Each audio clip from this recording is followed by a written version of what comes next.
Setelah sebelumnya jadi perhatian karena tak mau injak karpet merah pada konferensi tingkat tinggi atau KTT G20 Bali, kini aksi Prabowo Subianto kembali menjadi sorotan.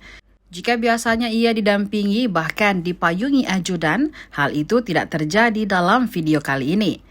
Pada lawatannya ke Turki pada Jumat 3 Februari 2023, pria yang digadang-gadang maju di Pilpres 2024 itu terlihat hujan-hujanan tanpa perlindungan. Bukan hujan biasa, melainkan hujan salju yang cukup lebat. Gumpalan kecil salju memenuhi kopiah dan baju yang dikenakannya saat jalan bersama petinggi negara tersebut.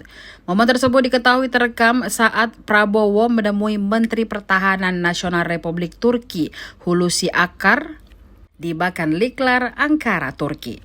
Ternyata keduanya bertemu untuk menandatangani langkah kerjasama pertahanan kedua negara.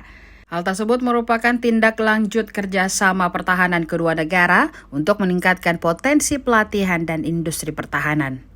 Sebelumnya diberitakan Prabowo tak mau menginjak karpet merah pada acara KTT G20 Bali.